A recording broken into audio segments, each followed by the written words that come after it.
wasn't planning on doing a video for this flight plan, but I found giraffes, so now I am. Also, this will be a good flight plan to show how to spawn mid-flight plan, because there's airports all along. It's a long flight. Anybody can download it. It's simflightplan.com/download. Blue Nile, I'll put a link in the description. I was just interested in flying the Blue Nile, and I uploaded my flight plans just because it's easier than finding them later on my hard drive. I can search the downloads page. It's 886 miles, so it's a long flight, and there's every available airport. There's just not that many airports out here if you want to fly the whole thing. But anyway, there's giraffes, so I don't know about anybody else, but I've not had a whole lot of luck finding wildlife in Flight Simulator, so I was really excited to find giraffes. So I'll show you where I found them. Anybody can load this. You don't need some flight plan. Just download the flight plan, load it in World Map to fly it, and you'll have your route. And as you can see, there's what, 6 or 7 airports. It goes from Bahir Dar to Khartoum, Sudan, and follows the path of the Blue Nile from Lake Tana to where it meets the White Nile River. Just load the flight plan. Now, when I turn on my GPS follow, you'll see I'm at Bahir Dar International Airport. I started myself cold and dark here in the parking. Again, I wasn't actually planning on sharing this. Well, I was going to share it up to the website, again, just because that's where I store my flight plans. And you can too. I mean, there's no reason not to. Makes them searchable. But anyway, I started myself cold and dark at parking at Bahir Dar. Now, that'll be important later, so just remember that. I'm going to go ahead and start up and get on the way to the giraffes. But you can see the giraffes are only 14 miles out of the airport. So if you just want to see the giraffes, it's a quick little jaunt out of the airport. You'll just have to start up the aircraft, although what I'm going to show you here in a few minutes, you actually won't. All right, but let me get up in the air. Okay, so I'm just clearing some low hills out of Bahir Dar. It's right off the lake, right out of the airport here. But my giraffes are on the other side of this low rise over here, so I want to start slowing down and kind of get over the river itself, and then I'm just going to sort of sneak around the corner here, and my giraffes are going to be in this little bowl. I've tried to find wildlife before and haven't really had any luck. I did run across a flock of seagulls, I think at Lake Tahoe, but that was decidedly underwhelming. But when I've gone looking for bears or elephants or other things, I've just not had any luck. These giraffes are right where they're supposed to be according to the world map. Obviously, I saw the paw print on world map. I didn't just run across them. Although I would have, because I was planning on flying the entire length of the Blue Nile, and the Blue Nile's source is right here at Lake Tana. So this is the source of the Blue Nile. Alright, so let me slow down, and you know you're close when you get to this little low hill here, right on the bank of the Blue Nile. There's a couple of them. You've got to come past this previous one, but this last low one right here, if you sneak around this hill and look to your left, hopefully they don't make a liar out of me. We have, well, a giraffe. How many giraffes? There we go, there's some more giraffes. Get right up next to the river. And that sure looks like a herd of giraffes to me, spots and all. Probably bad form to kamikaze the giraffes. I assume that will crash me out as well. So those are definitely giraffes. I thought that was really cool. And again, they're super close to the airport, so it's not a stretch. See you, giraffes.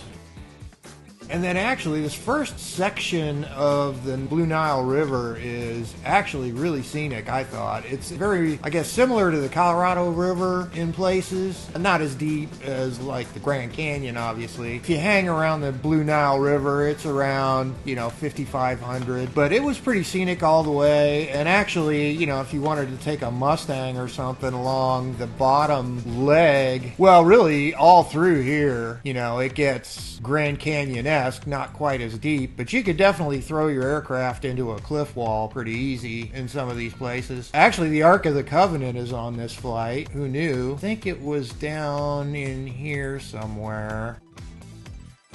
So we found it, kids. Ark of the Covenant is right here. Now, I actually did fly over it, and it's exactly what the satellite imagery shows. Nothing. I guess it'd be pretty hilarious if someday the Ark of the Covenant is actually discovered 5 feet down on the banks of the Blue Nile. I didn't put a push pin for it because there's really nothing there. It's just off the flight path, so if you follow the flight path, you'll see the Google icon. But as you can see, the imagery is pretty good, and I thought it was pretty fun to fly. So at this point, I'll go ahead and fly up to the next airport. I had actually considered using a float aircraft and then just setting some water landings in the river along the way as stopping points. But using the same technique I'm about to show you, you could set up a water landing anywhere and just leave yourself there if you want to switch the aircraft out for something with floats.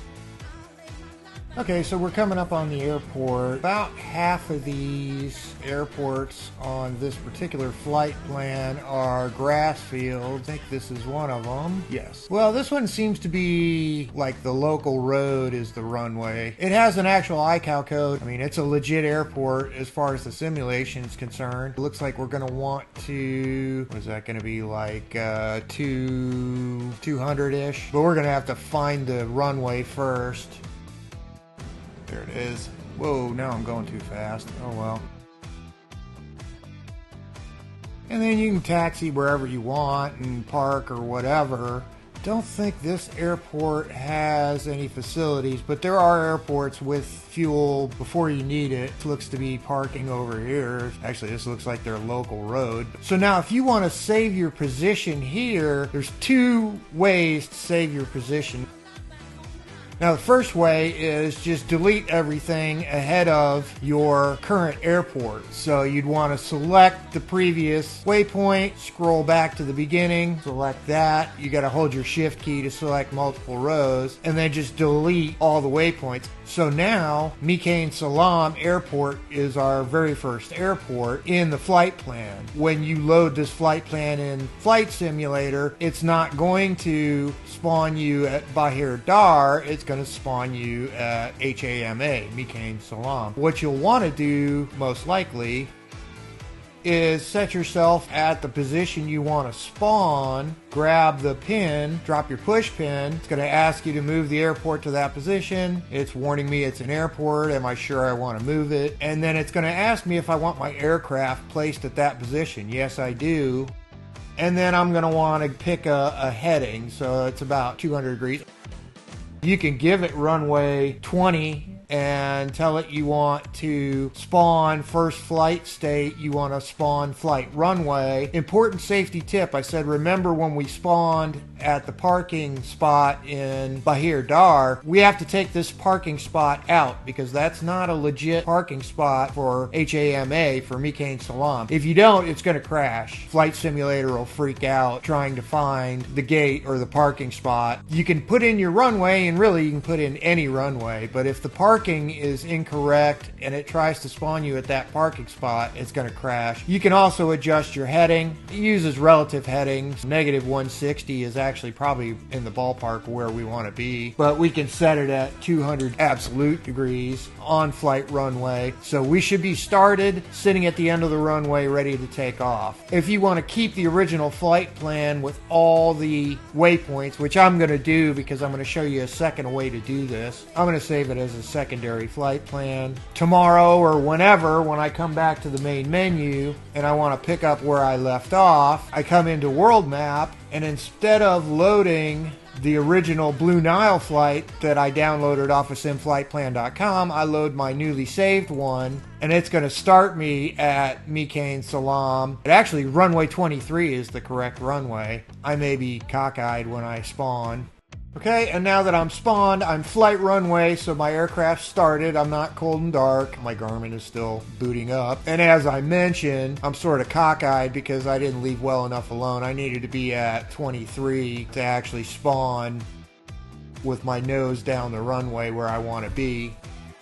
here's my runway headed this way. If I had not messed with my heading, I would have probably been okay. But I'm still spawned a little bit off. If you're really picky, you might move it. But essentially, I'm ready to go. Now, doing it this way is going to cause a problem for me because all of my waypoint numbers are still what they were originally. So my next waypoint is user 05, but the Garmin, no matter what you do, automatically renames any non-iCal codes. It just sequentially numbers them user 00 through whatever. But it does have our flight plan loaded, so we can follow the glass cockpit, and the glass cockpit will follow along, but it will not match the waypoint numbers in simflightplan after we leave the airport, because the airport is HAMA. That's the same for the glass cockpit as it is for flight plan. You can work around that, and then I'll show you the other way to do this where you won't delete any waypoints, so the user waypoints won't get renumbered. So let me go ahead and get to the next waypoint real quick, and I'll show you how that works, and then I'll show you the other way to do this. Okay, so I'm 4.4 miles away from Walaka River. Everything's still fine now, so it knows Mikain Salam was my last waypoint and the Walaka River is my next one. If I look at the glass cockpit, same. I'm headed towards user 00, which is what it thinks the Walaka River is at 209. By the way, you could also use your nav log if you just wanted to set your headings and use like heading mode for the autopilot instead of nav mode. The glass cockpit changed to user 1. Now, it wasn't very dramatic because it's largely a straight line, but it changed to our new heading for the next waypoint, but it's 01. Now, in this case, I flew right over the waypoint, which I actually shouldn't have done. Flight plan will pick it up, even if the waypoint number doesn't match. If you fly right over it, it'll pick it up. So it actually picked up our Walaka River. But if I had not flown directly over it, it would not have been able to match up user 01 with user 05. So what I would have to do is click that waypoint to select it, which will turn on our current flag here, meaning that I've manually selected user 5, and now flight plan's going to hold user 5 no matter what the glass cockpit does.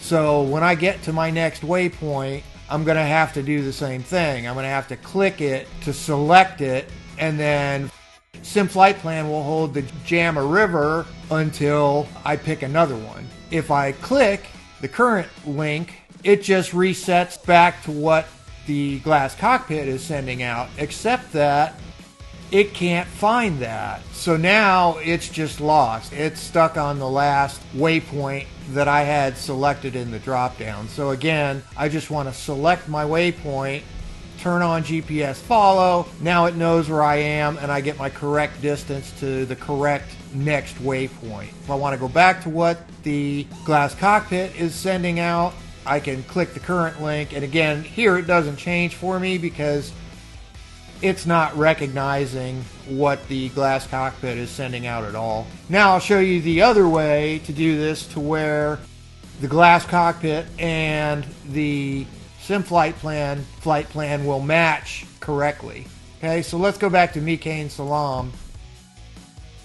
Okay, so we're back at my parking spot at Mikain Salam Airport after flying the first leg. I already showed you how you can delete all the leading waypoints up to where your current airport is, and that's where it'll spawn you. And that only really works well for legitimate iCal codes. It will try and spawn you wherever this is, but I've had unpredictable results. Let's say I want to just reload this same flight plan, but spawn myself at Mikain Salam Airport. What I would want to do is zoom in to where I want to be spawned and drop a push pin. Now, I'm not going to save this push pin. I just want the coordinates. So I'm going to just copy those and cancel my push pin, and then open up my flight settings. And first things first, I want to get rid of my parking information because I'm not going to be spawning here anymore. Although I don't know if it'll actually crash. I know in the other case it'll actually crash. Since we are actually leaving HABD on the flight plan, that may not be a problem.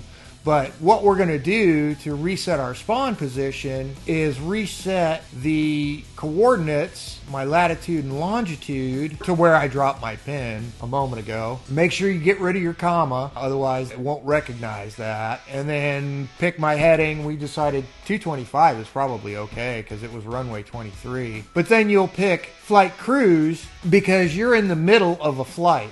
As far as Flight Simulator is concerned, you're in the middle of this flight plan. You're at a waypoint in the middle. If you try and spawn at flight runway, it's going to drop you all the way back at Bahir Dar, and since I haven't specified anything, whatever the default runway is back there.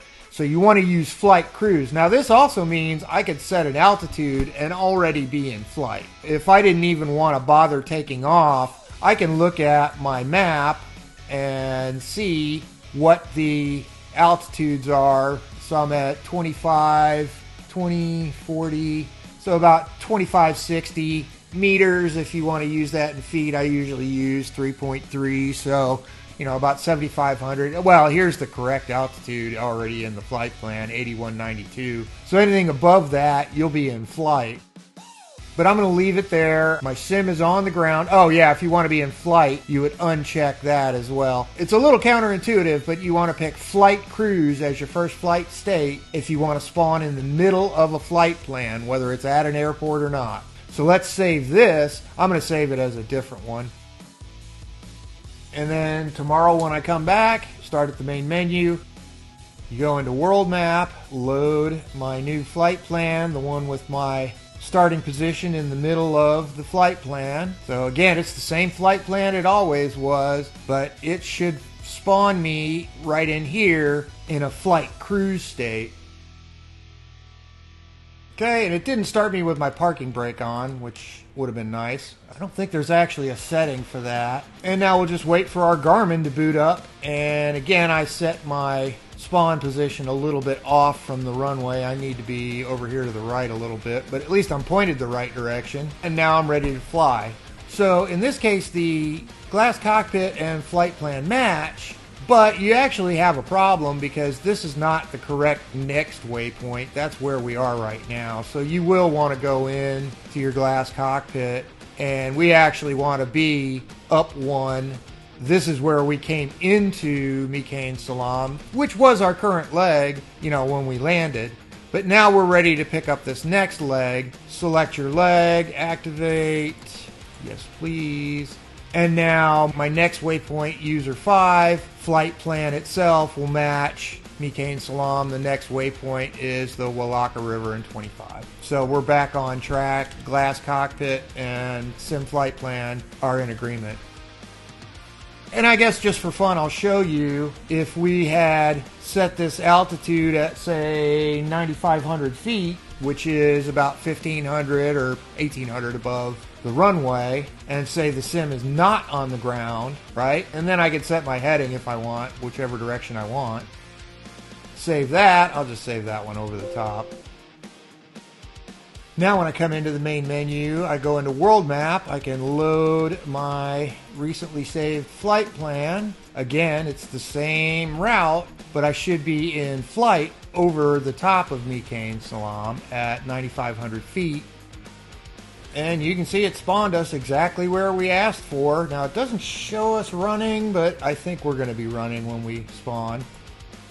Our Garmin has to boot up still, which is weird. Okay, so if you didn't want to bother taking off at Mikain Salam, you could also use that same trick to spawn yourself directly over the Giraffes if you didn't want to bother to flying to the Giraffes. So that's how to find some giraffes, number one, and also a couple of ways to spawn in flight or spawn in the middle of a flight plan if you want to. Again, this flight plan's available at simflightplan.com. I normally would set up the flight plan so that you'd be a flight runway if I was planning on sharing it, but I really just created this one for myself, so it's cold and dark at Lake Tana.